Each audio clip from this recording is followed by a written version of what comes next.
নমস্কার। শুরু করছি রামায়ণ কথা। আগের পর্বের শেষের দিকে আমরা দেখেছি দশরথের মৃত্যুর পর রাজগুরু বশিষ্ঠ ভরতকে তার মামাবাড়ি থেকে আনতে দ্রুত দূত পাঠালেন। এদিকে ভরত পিতাকে নিয়ে অতি দুঃস্বপ্ন দেখে চিন্তিত ছিলেন। সংবাদ পাওয়া মাত্র তিনি মাতামহের অনুমতি ও তার দেওয়া প্রচুর উপহার নিয়ে শত্রুঘ্নকে সঙ্গে করে অযোধ্যার উদ্দেশ্যে রওনা হলেন। এরপর থেকে আজকে পাঠ শুরু করব। বহু নদী, পর্বত, অরণ্য ও জনপদ অতিক্রম করে 7 রাত্রি পরে ভরত শ্রীহীন নিরানন্দ অযোধ্যায় উপস্থিত হলেন। তিনি উদ্বিগ্ন চিত্তে বৈজয়ন্ত দ্বার দিয়ে রাজভবনে প্রবেশ করলেন। পিতার গৃহে পিতাকে দেখতে না পেয়ে ভরত কইকেয়ীর কাছে গিয়ে চরণ বন্দনা করলেন। কইকেয়ী তাঁর স্বর্ণাসন থেকে উঠে হৃষ্টচিত্তে পুত্রকে আলিঙ্গন করে ক্রোড়ে নিয়ে কুশল প্রশ্ন করলেন।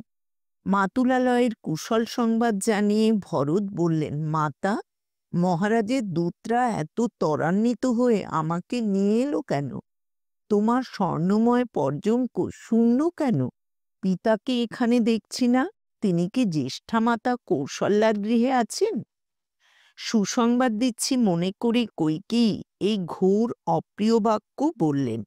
সর্বভূতের যে গতি, তেজস্বী যজ্ঞপরায়ণ সজ্জন পালক তোমার পিতাও সেই গতি পেয়েছেন। ভরত এই সংবাদে শোকাতুর হয়ে ভূতলে পড়ে বিলাপ করতে লাগলেন। তারপর বললেন, মহারাজ রামের অভিষেক করবেন অথবা যজ্ঞ করবেন এই ভেবে আমি সানন্দে যাত্রা করেছিলাম, কিন্তু তার বিপরীত দেখে আমার অন্তর বিদীর্ণ হচ্ছে। কোন ব্যাধিতে পিতার মৃত্যু হলো? রামকে শীঘ্র আমার আগমন সংবাদ দাও। জ্যেষ্ঠ ভ্রাতা পিতার তুল্য, আমি তার পাদবন্দনা করব। কইকেয়ী বললেন, রাম চির ধারণ করে বৈদেহী আর লক্ষণের সঙ্গে মহাবনে গেছেন। ভ্রাতার চরিত্র দোষের আশঙ্কায় ত্রস্ত হয়ে ভরত বললেন, রাম কি ব্রাহ্মণের ধন হরণ করেছেন? কোনো ধনী বা দরিদ্র নির্দোষ ব্যক্তির হিংসা করেছেন? কোনো পরস্ত্রীতে তাঁর লোভ হয়নি তো? চঞ্চল স্বভাবা কইকেয়ীর ইষ্টচিত্তে নিজের কুকর্ম জানিয়ে বললেন, রাম কোনো অপরাধ করেননি। তার অভিষেক হবে শুনে আমি রাজার কাছে 2 বর চেয়েছিলাম, তোমার জন্য রাজ্য এবং রামের বনবাস। তোমার সত্যনিষ্ঠ পিতা তার অঙ্গীকার পালন করেছেন। সীতা আর লক্ষণের সঙ্গে রাম নির্বাসিত হয়েছেন। প্রিয় পুত্রের অদর্শনজনিত শোকে মহারাজের মৃত্যু হয়েছে। তোমার জন্যই আমি এইসব ঘটিয়েছি।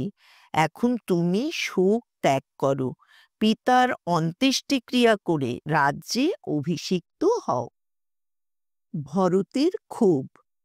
কইকেয়ীর কথা শুনে ভরত দুঃখে সন্তপ্ত হয়ে বললেন, পিতা আর পিতৃসম ভ্রাতাকে হারিয়ে এই হতভাগ্যের রাজ্যে কি প্রয়োজন? আমার পিতাকে বিনষ্ট করে আর রামকে বনে পাঠিয়ে তুমি ক্ষতের উপর খার, দুঃখের উপর দুঃখ দিয়েছ। আমি পুরুষ ব্যাঘ্র রাম লক্ষণকে না দেখে কোন শক্তি প্রভাবে রাজ্য রক্ষা করতে পারব? পাপিয়সী, রাম যদি তোমাকে সর্বদা মাতৃবৎ না দেখতেন তবে তোমাকে ত্যাগ করতে আমার অনিচ্ছা হতো না। তুমি পাপ বুদ্ধির বশে আমার প্রাণান্তকর বিপদ ঘটিয়েছ। আমি তোমার কামনা কখনোই সিদ্ধ করব না।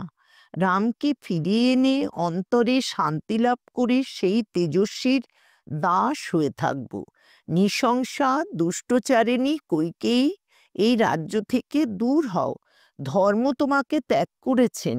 মৃত রাজার জন্য তোমার রোদনের অধিকার নেই। তুমি ধীমান ধর্মরাজ অশ্বপতির কন্যা নও। আমার পিতৃকুল ধ্বংস করবার জন্য তুমি রাক্ষসী হয়ে জন্মেছ। ভরত আরক্ত নেত্রে, স্খলিত বসনে, অঙ্কুশাহত হস্তে ও ক্রুদ্ধ ভুজঙ্গের তুল্য প্রবল নিঃশ্বাস ফেলতে লাগলেন। তিনি তার সমস্ত আভরণ ফেলে দিয়ে উৎসবান্তে ইন্দ্রধ্বজের ন্যায় ভূমিতে পতিত হলেন। অনেকক্ষণ পরে সংজ্ঞা লাভ করে তিনি অমাত্যগণকে বললেন, আমি রাজ্য কামনা করিনি, মাতাকেও প্ররোচিত করিনি, রামের অভিষেক বা নির্বাসনের কিছুই আমি জানতাম না। ভরতের কণ্ঠস্বর শুনে কৌশল্যা তার কাছে আসছিলেন। সেই সময় শত্রুঘ্নর সঙ্গে ভরত ও কৌশল্যার গৃহে যাচ্ছিলেন। দেখা হওয়ায় দুই ভ্রাতা সরোদনে কৌশল্যাকে আলিঙ্গন করলেন। কৌশল্যা বললেন, ভরত, তুমি যা চেয়েছিলে সেই নিষ্কণ্টক রাজ্য এখন পেলে।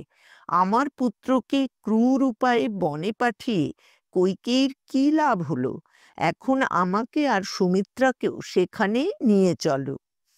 ক্ষতস্থানে সূচিবিদ্ধ হলে যেমন হয় সেইরূপ যন্ত্রণা পেয়ে ভরত কৌশল্যার চরণে পতিত হয়ে বললেন, আর্যা, আমি কিছুই জানি না, কেন আমাকে ভৎসনা করছেন? আপনি তো জানেন রামের প্রতি আমার বিপুল প্রীতি আছে। তার নির্বাসনের যে অনুমোদন করবে তার বুদ্ধি যেন কদাপি শাস্ত্রানুগামিনী না হয়। সূর্যের অভিমুখে যে মূত্র ত্যাগ করে, সুপ্ত গাভীর দেহে যে পদাঘাত করে, কর্ম শেষ হলে যে ভৃত্যকে বেতন না দেয়, যুদ্ধে যে পরাঙ্মুখ হয়, পায়স, কৃষর ও ছাগ মাংস যে বৃথা খায়, লাক্ষা মধু, মাংস, লৌহ ও বিষ যে বিক্রয় করে, তাদের যে পাপ হয়, রামের নির্বাসন যে চায় তার সেই পাপ হোক। অগ্নিদাতা, গুরুপত্নীগামী ও মিত্রদ্রোহীর যে পাপ, তাই তার হোক। ভরতের শপথ শুনে কৌশল্যা বললেন, পুত্র, তোমার কথায় আমার দুঃখ অধিকতর হলো। ভাগ্যবশে তুমি ধর্ম থেকে বিচলিত হওনি। এই বলে তিনি ভরতকে কোলে করে কাঁদতে লাগলেন। বশিষ্ঠ ভরতকে বললেন, রাজপুত্র, বৃথা শোক করো না। এখন মহারাজের অন্ত্যেষ্টিক্রিয়ার সময় উপস্থিত। তখন ভরত দশরথের তৈলাক্ত দেহ আধার থেকে তুললেন। পরিচারকগণ তা শিবিকায় বহন করে সরযূ তীরে নিয়ে গেল। গমনপথে সুবর্ণ, রজত ও বিবিধ রত্ন বিতরণ করা হলো। ঋত্বিকগণ দশরথের দেহ চিতায় স্থাপিত করে অগ্নিতে আহুতি দিলেন। সামগায়কগণ সামগান করতে লাগলেন। মহিষীরা সরোদনে চিতা প্রদক্ষিণ করলেন। তর্পণ শেষ হলে সকলে রাজপুরীতে ফিরে এলেন। 10 দিনের পর অশৌচ মুক্ত হয়ে ভরত দ্বাদশাহে শ্রাদ্ধকর্ম করে ব্রাহ্মণগণকে প্রচুর ধনরত্ন, অন্ন, ছাগ, ধেনু, দাসদাসী, যান এবং বাসভবন দান করলেন। 13 দিনে তিনি চিতাস্থানে এসে ভূপতিত হয়ে বিলাপ করতে লাগলেন। বশিষ্ঠ তাকে উঠিয়ে বললেন, তোমাকে এখন অস্থি সঞ্চয়ন করতে হবে। শোকগ্রস্ত হয়ে বিলাপ করছো কেন? তখন ভরত ও শত্রুঘ্ন অশ্রু মার্জনা করে সকল ক্রিয়া শেষ করলেন। শত্রুঘ্ন ভরতকে বললেন, যিনি বিপদকালে সকলের আশ্রয় সেই রাম স্ত্রীলোকের প্ররোচনায় নির্বাসিত হয়েছেন। বীর্যবান লক্ষণ নারীর বশীভূত রাজাকে নিগৃহীত করে কেন রামকে রক্ষা করলেন না? এমন সময় রাজবস্ত্র পরে গায়ে চন্দন মেখে সর্ব আভরণে ভূষিত হয়ে কুব্জা দ্বারদেশে উপস্থিত হল। মেখলা প্রভৃতি বহুবিধ অলঙ্কারে তাকে রজ্জুবদ্ধ বানরীর মতো দেখাচ্ছিল। তাকে নির্দয়ভাবে শত্রুঘ্নের কাছে ধরে এনে ভরত বললেন, যার জন্য রাম বনে গেছেন, পিতা মরেছেন, এই সে, তোমার যা ইচ্ছা হয় করো। শত্রুঘ্ন মন্থরাকে সবলে ধরলে সে চিৎকার করে উঠল। টানাটানিতে তার অলঙ্কার খসে পড়ল। মন্থরার সখীরা প্রাণ ভয়ে পালিয়ে গিয়ে কৌশল্যার শরণাপন্ন হল। শত্রুঘ্ন কইকেয়ীকে উদ্দেশ করে কঠোর ভৎসনা করতে লাগলেন। ভরত বললেন, স্ত্রীলোক অবদ্ধ, অতএব তুমি ক্ষমা করো।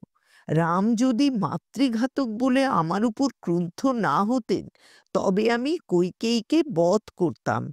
এই কুব্জাকেও যদি বধ করি, তবে রাম আমাদের সঙ্গে কথা কইবেন না। তখন শত্রুঘ্ন মূর্ছিতা মন্থরাকে ত্যাগ করলেন। সে কইকেয়ীর পায়ে পড়ে কাঁদতে লাগলো। আজকের মতো রামায়ণ কথা এখানেই শেষ করছি। ভগবান শ্রী রামচন্দ্রের কৃপা ও আশীর্বাদ আপনাদের সকলের উপর বর্ষিত হোক, এই কামনা করি।